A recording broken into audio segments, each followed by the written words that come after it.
for today's vlog, magluto ta og tinola. So karon ako asang gigisa, murag i-fry ba ang manok para magawas ang juice, para magpabiling ang juice niya. Na siya. Para mag-brown. Ayan po. Pag medyo mag-brown na ang ato ang manok. Ano lang siya? Tinolang manok. Ang bango na po ng chicken natin mga guys. Ano lang siya? Isip-aside na natin para magisa na tayo sibuyas o lupa. Ayan na siya guys. Ganyan lang. At syempre guys, dili mawala na atong tanglad. Sa mga Bisaya, mahilig magbutang og tanglad sa mga sabaw, tinola. Ang kahumot ba? Ano siya? Diba? Nag-add na po ako niya ng paminta at asin guys. Ayan. Ayan guys, ipakupsan sana ako. Diba? Nabungkag na ang ato ang tanglad. Haha. So karon mag-add na taog tubig guys, no.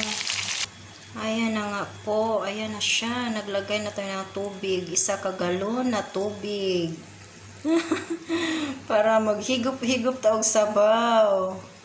So pabukalan sana na to. Para ato ang i-add ang potato na lang, patatas. Kaya wala mamisayuti. Patatas, then syempre ang malunggay. Ang pinakalas, diba? Ayan na nga po guys, nagbukal-bukal ng sabaw. So ato nang ilunod ang ato ang patatas.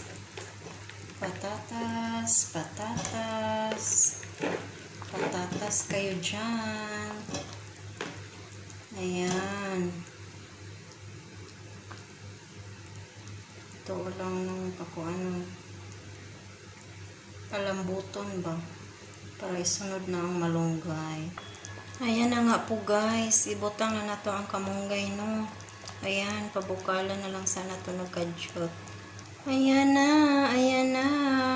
Finally guys, luto na ang atong tinolang manok with potato, patatas, and malunggay.